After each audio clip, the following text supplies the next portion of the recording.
you can do a 1031 exchange. You can also go to a Delaware statutory trust, but you're really, really limited. Fortunately, I met you in the marketplace and introduced you to Bob. And of course, his first reaction was a little bit like mine, which was, this is too good to be true.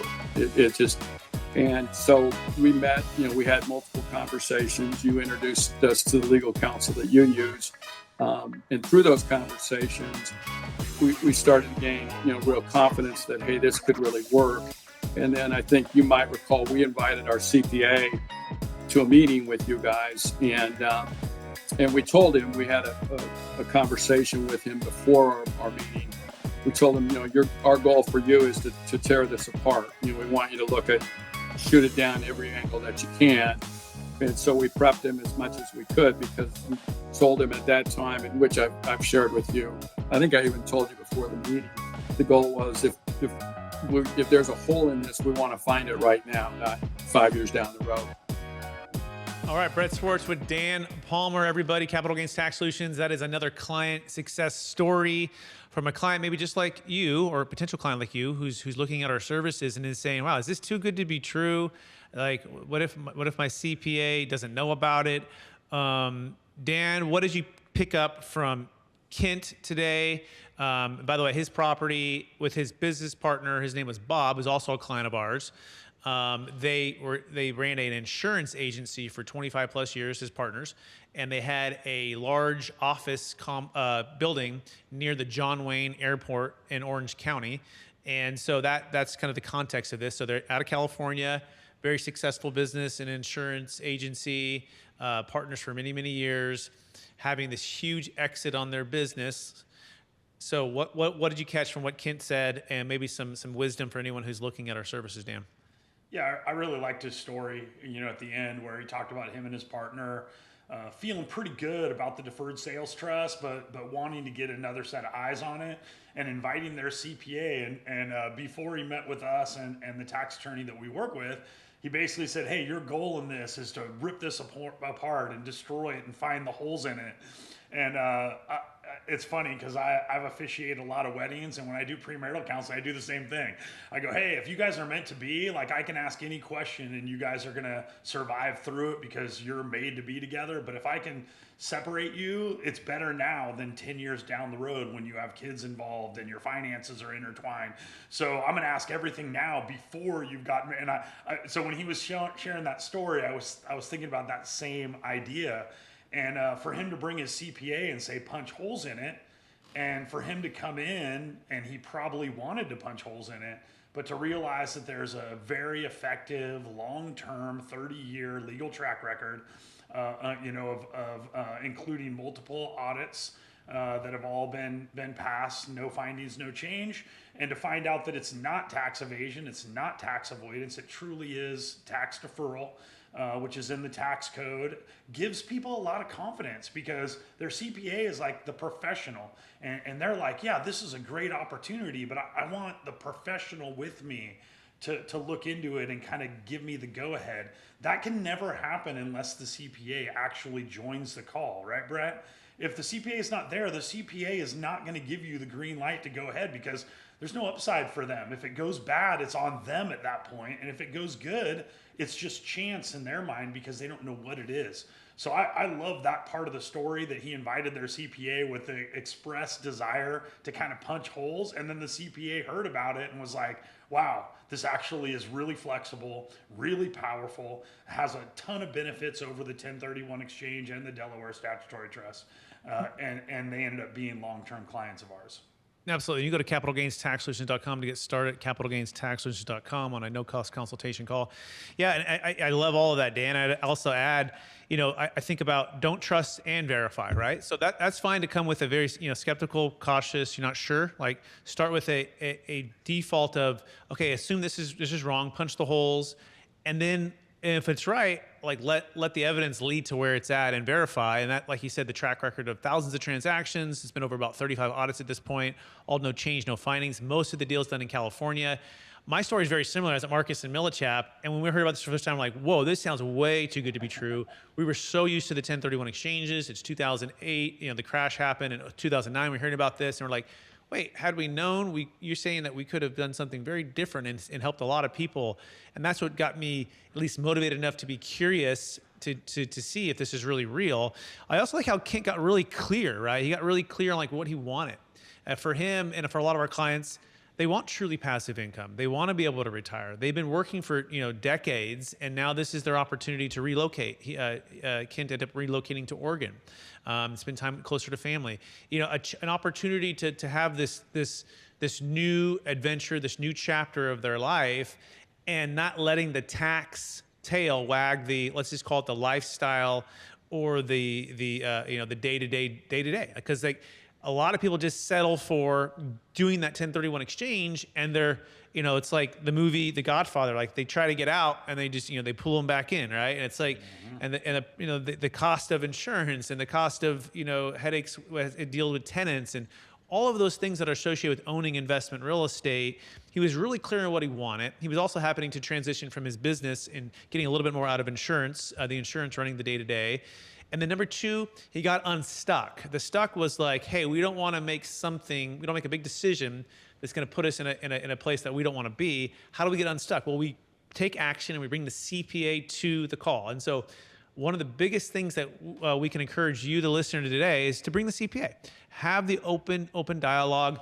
I find that a lot of entrepreneurs, a lot of real estate owners, we're very, we want to gather the information, and it's natural to kind of survival mode, and then kind of talk to the CPA over here, and then talk to us over here, and talk to the finance, and what happens is it gets lost in like the telephone game about what's been said and what it can and can't do, and so rather than taking that approach, you should take approach of getting everyone in the room to discuss and look at the idea, to see where any blind spots, say any extra questions, and have an open dialogue. I think that's the most powerful thing. And that's what Kent did, and with Bob, his business partner, and with the CPA. So he got unstuck, and then he got going. Then he's just like, let's go. Like, CPA's on board, we're unstuck, let's go. And I mean, and it's a huge, massive momentum opportunity. I mean, 37%, the state of California plus the federal and plus Obamacare, plus depreciation recapture is probably another 3%. So they're probably looking at 40% of the gain. And this is a multi-million-dollar large exit for both of them.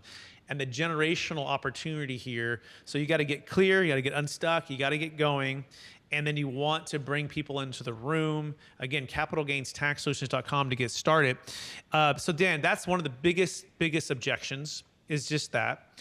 Which is the CPA, too good to be true, legal part. And let's say, okay, now I've got that off of the table. I feel pretty good now, right? If it's good enough for Kent and his CPA, and he's been in business world for 30 years, and I imagine I can bring my CPA and they feel good as well. Great. Now, Dan, what about the next biggest objection? What do you think comes to mind that we can share today? Yeah. Before we move on from this, I would love our listeners to think about the fact that, Kent said, hey, this looks too good to be true. And then he brought the CPA and he did it. And it was just that good, but it just wasn't too good to be true. It actually was. That's an incredible testimony, because most of the people I talk to that are looking at their exit, they're saying, yeah, this is really good, but this is maybe the biggest exit of my life. I don't really want to do something risky. I don't want to do something shady. I don't want to do something that's unproven. And to hear that testimony from someone who's done it in the past and now has kind of walked through the whole process and say, hey, this was our thinking at the beginning. I think most of our clients, when they were first having those conversations, were probably thinking the same thing. This is too good to be true. Maybe I shouldn't do this. And then they get more and more information until they get comfortable and they move forward. I just think, we work for Capital Gains Tax Solutions. We do this every day, but most of the people listening have never done it. And so to hear somebody that has done it, who's not us, that says, man, this was fantastic, that's a powerful testimony. And I think it encourages people a lot. So, yep, yeah. Let me add to that as well. You can see the full episode of Kent Share on YouTube. If you go to our YouTube channel, Capital Gains Tax Solutions, and click on the playlist and client testimonials, there's at least, 15 or so there, and you can see Kent's full episode as well. Our Google reviews, I think, are all 5 stars at this point, which is great. So, okay, Dan. So maybe second biggest objection. Let's cover that. Yeah, so I think the track record for me is what I end up talking a lot. Like, what's the track record? I like to tell people every tax strategy works until you get audited. And so you can have the craziest idea ever and someone can implement it and you're like, oh, it worked, until an audit comes, and then it has to withstand the scrutiny of the IRS. And that's where it's actually proven. So for us, we work with the founder of the structure who named it the Deferred Sales Trust 30 years ago, thousands of transactions, billions of dollars in sales, and also has defended the audits, the federal audits, state audits, a lot in California, which is where I'm originally from. They're very aggressive, and all of them, no findings, no change. So I think that is like peace of mind, Brett, because you're sitting there and you're like, this sounds really good, maybe too good to be true even, and yet now I can look and say this has withstood the scrutiny. This isn't some strange thing to the IRS. They have a folder with 30 something audits, all no findings, no change, that they've gone through and said, oh, this is legitimate. It was all set up before the sale. Number two, the brokerage accounts and the bank accounts match the promissory note. And number three, there's been distributions within the audit window and the appropriate tax has been paid. And the IRS says, this is great. This is legitimate. And that's what I want people to hear on this, is it's legitimate. That's very, very important for most people, because they're like, hey, we want to do everything we can to mitigate our taxes, to enter into a deferral state and have that money work for us, but we want to do it legally, and we want to do it responsibly, and we want to do it according to the law. And so that track record for me is just a gigantic piece, Brett. Yeah, and I also add that we promise never to talk anything that we don't think it's a good fit for you, or any point you think it's not a good fit. Hey, it's always safe to tell us, and this is why we offer a no cost, no obligation due diligence process with us and the tax attorney, and that means literally talking with your CPAs, talking with you, reviewing your documentation, reviewing your tax returns, your business tax returns, your entity structuring, your debt over basis if you have it, different options for you to do a 1031 exchange versus a Delaware 1031, or a regular installment sale, or a charitable version, or a NIMCRUD, or there's all these different options, and we want to be honestly like your go-to a Rubik's Cube solver in a sense, because it can feel like, wow, Brett, even what you just said the last 10 seconds is a lot to consider. And I just want to get one of my sides of my, Rubik's Cube here lined up with all the same colors if I can. And our goal is to help you think through this and come with a curious, mindset and an open mindset of the discussion. And we promise not to talk you into anything, but we do believe it is transformational for families, and it is a momentum event. We need to set it up prior to closing. The second thing I'll add what Dan, you were saying here, is this lifetime audit defense. And so, okay, so, you're like, well, what if I do get audited? Okay, well, it's lifetime audit defense that's built into every single trust structure when you work with the attorneys that we work with. And they cover 100% cost of that. And I've seen, our main attorney that we work with spend over 100 hours on just one audit in particular, right, for one of my clients, and just that dedication to that. And if you just think about what that cost could be, let's just say at 500 or 1,000 an hour, right? And so having that track record and having know that it's 100% covered in the cost is about 1.5% to set it up on the closing of the gross sales price. And then the ongoing is about 1.5 to 2%. It could be a little bit lower depending on who's all on the team, where we're investing the funds. On the net proceeds, real quick on that. But that is a big piece of this. And the last thing I'd say is the actual audit window. So it's about 2 to about 4 years. Okay, so you probably get audited around year 2. California's about 4 years. Other states are like 3 years, and essentially you're past the point of no audit return, meaning it's there's a saying, I think, you keep your returns for 7 years and you can throw them away, right? There's that saying. Well, this is like what known as the audit window. It's about 4 years if you're a California resident, and about 3 years everywhere else. If you are to get audited, it's in about year 2 because of how long it takes for the audit. So that's just something to think about. It's not something you have to think about forever. Any thoughts on that, Dan, for just peace of mind, lifetime audit defense, and what I just said there? If I was sitting in our client's seat, I do like what you said. We never force anyone into anything. We're going to work with these people for the rest of our life. It's not in our best interest to jam you into something that's not great for you. And I actually hear that a lot. They go, wow, you told me the truth. And that's why we have a minimum $1 million net proceeds, $1 million gain, because when it starts to get under that, the tax paying doesn't equal to the hassle of dealing with the tax attorney and trustees. And so we're very honest and truthful with that. But in terms of the audit defense, the tax attorneys are just as motivated to have no findings, no change as the client is, because they have a perfect track record. So if you're listening and you're like, yeah, but I care about this so much more. Well, think about their business. They've been doing this for 30 years. They've successfully defended every audit. It's so much easier to talk to people and say, hey, we have a perfect track record. We've defended all these audits, no findings, no change. You have even one loss, and now it's a different conversation. Well, there was this one time where we had an exception, where we didn't, the audit did this, and now you're into that kind of a conversation. Trust me, the tax attorneys don't want that. They want the perfect track record. So if you did happen to get audited, there's never been a trigger audit. So the structure doesn't trigger an audit. It's just tax return got audited and they saw the deferred sales trust and said, what's this? And it passed. But they're just as motivated as you are to make sure that they successfully defend your audit. I think that's important. I'm a very strategic person. I can put myself in other people's shoes and think about the way they would look at it. And I know the tax attorneys are like, keeping that perfect track record is a highly, highly motivating thing for them. And so that would give me a lot of comfort if I was entering into this structure, knowing that the legal team I had was including lifetime audit defense, very low audit rate, 100% success rate of the audits that have come through, very, very motivated tax attorneys to keep that perfect track record.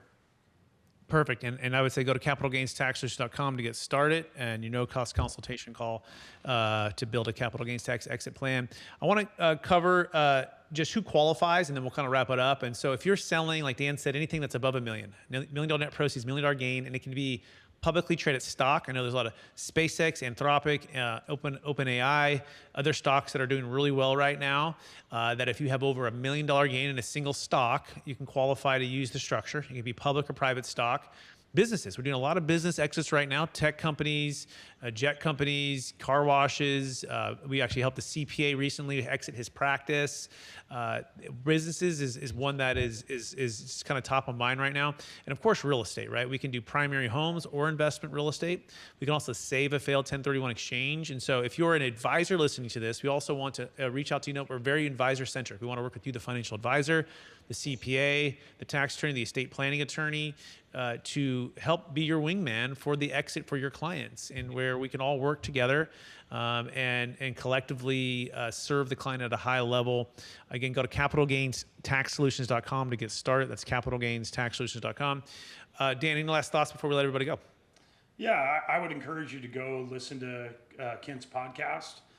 He's an expert. He's been in the field for a very long time, very smart, very savvy, and also experienced with the deferred sales trust. And so I would encourage you to hear the testimony. I think it means a lot when you hear people that at one time sat where you sat, but then walked through the entire process and now have that experience and also understand the gains and the pitfalls. So I would encourage you to go back and listen to that. Absolutely. Yeah, sorry about that. I cut you off with the video. I was trying to share my screen. And this is the actual YouTube channel. So if you go to Capital Gains Tax Solutions, okay, and YouTube channel, and then you click on playlist and look for client success stories. And let's see, you scroll down a little bit here. He is somewhere down here. Oh, here he is, number 25, Orange County, 5 million DST exit with Kent C. That's the Kent one, okay? But we have all kinds of other stories of our clients in here that you can hear from all over the country. Yeah, one of the good things about the success stories is you can almost always find a story that matches what you're doing. If you're selling real estate, if you're selling something else, you can find someone that very closely matches what you're doing.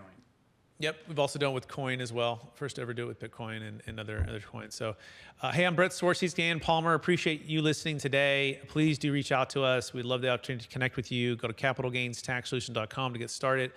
Find us on LinkedIn, Instagram, Facebook, and all the things. And we'll talk to you again real soon. Bye now.